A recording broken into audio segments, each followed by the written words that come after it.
Well, a new study by Northwestern Mutual reveals 1/3 of Americans do not feel financially secure. That is a 5% jump from the prior year and the highest level of insecurity in this study's decade plus history. Over half of Americans cite inflation as the greatest obstacle to financial security. And to top it off, only 45% of U.S. adults consider themselves disciplined financial planners, a drop of 20% from 2020. Joining me on set to talk about financial planning and security is Brandon Copeland, the founder of Life 101 and CEO of Athletes.org and author of the upcoming book, Your Money Playbook. Great to have you here on set with us. Thanks very much for taking the time. Great to be here. I appreciate you having me. Certainly. So we got to talk about this study because, it certainly seems in terms of financial planning, there is a lot of insecurity that people still have right now. As you think about it and as you even help people with some of their life coaching and financial planning now too, what is step one that you tell them? Yeah, first and foremost, you got to identify your why and create a budget, create a plan. You know, as a football player, an athlete, we win every single week with a plan to stop Patrick Mahomes, a plan as much as you tried to stop Patrick Mahomes, yeah. right? But you had a plan, right? Mm-hmm. And I think that first and foremost, a lot of us go into this battle of reaching financial freedom without a plan. It's let me make as much money as possible. Let me get another job, right? But you haven't figured out where you could be losing money because you haven't gotten all your affairs in order. So first and foremost, creating a plan. I think after that, building up an emergency fund is huge, right? A lot of people talk about it, but having that safety net and that safety cushion gives you the ability to weather a storm, right? Mm-hmm. You can have all the plans in the world, but life happens, and then you can hurt yourself if you don't have that emergency fund built. Third, I would make sure you're paying off any bad debt, right?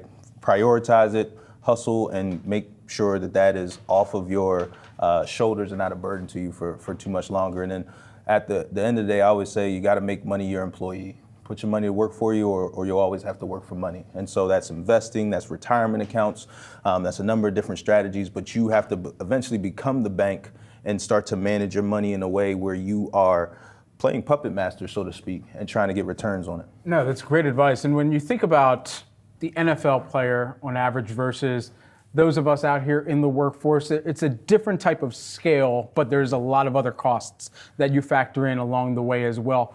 Walk us through that push and pull where you think about the earnings that you were able to have and how you go about stretching those over time as well. Yeah, so specifically from an NFL player, as you mentioned, first world problems, we are able to be paid like a king, as some folks have said, to play a child's sport.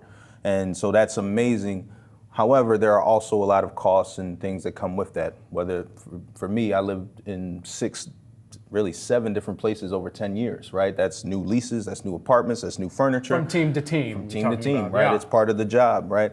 I also think that there's obviously a target on your back as well too, where you get a lot of people coming after you who some mean well and have great intentions with your money, but some are salespeople, right? And they're hoping that you don't have focus on what they're doing with your money. So you have to bat that away. And then the final thing that I don't want to say hurts a lot of players, but a dynamic that people have to think about, and it's true for a lot of people, it's just we're under a microscope, so you see it more often, but we have family members and parents and really new family members. I got new cousins that I never even met or heard of. They pop out of the woodworks. Yeah, and they have stories, yeah. Right? And I've had random Venmo requests right now, and for people's tuition and books and things of that nature, which again, it pulls at your heartstrings, but you have to build up, all of us have to build up the ability to prioritize ourselves and say no. Yeah. In that prioritization of self, it's interesting, while we're talking about the earnings for athletes, what is, and there's that windfall kind of like right out of the gate. You get drafted and perhaps there's that first check, it clears, it hits the direct deposit. Yes. But then there are a lot of people who might make the worst financial mistake at that juncture. What is the worst financial decision that you ever made and how is it a lesson for others? Oh, so the worst financial decision I ever made was just being complacent. When I came into the NFL, I was day trading, and I would day trade every single day and literally there'd be times I'd buy Nike call options and I'd go into meetings and I'd look around and everybody's wearing Under Armour that day for some reason. I'm like, you know what, I need to sell out of this. Coach, I got to go to the bathroom, right?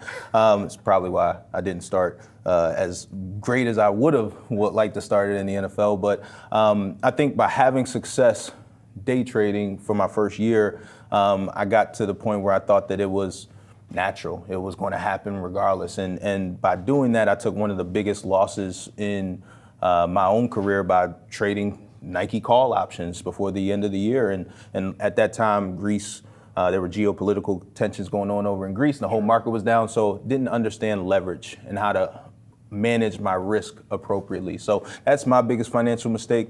I'm sure there's a number of others. I'm going to make more mistakes, newsflash, but that's what happens when you're trying. Steph Curry is still missing shots, but he's still taking them. That's right, indeed. And then just lastly, while we have you, I mean, you talk about budgeting for the future beyond sports as well. There are a lot of injuries that athletes have to think about and how they maintain their body even after that time on the field or on the pitch or on the court after that ends.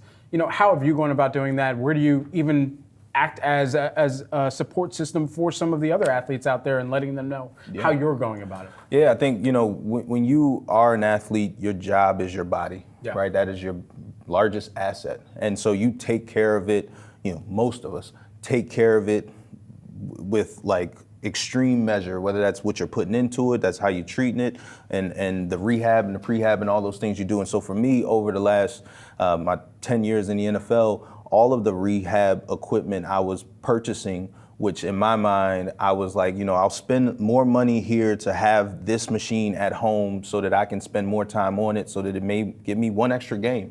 Then it pays for itself. But now continuing to use that stuff, right? Like a lot of us, we get off the bandwagon, and I fell victim to that as well too. I got off the bandwagon, and for the first time in 24 years, I didn't have to work out. And in 10 years, I wasn't fined if I didn't show up to a workout, right? So I stopped working out. But you got to continue to take care of your biggest asset as if you're going to play again on Sunday, because it's going to pay off for you in the long run. So stacking up all that rehab equipment and making sure that you don't forget that you are an athlete, even if you're not suiting up for the Baltimore Ravens this week. There is a health is wealth conversation and an entire segment and perhaps an entire show or week special within that. We got to leave it there for today, though. Amen. Brandon Copeland, founder of Life One-on-One and author. Check out the book there. We got it on screen. Upcoming book, Your Money Playbook. Thanks so much for taking the time and seeing Thank you for having me. Appreciate it. Definitely.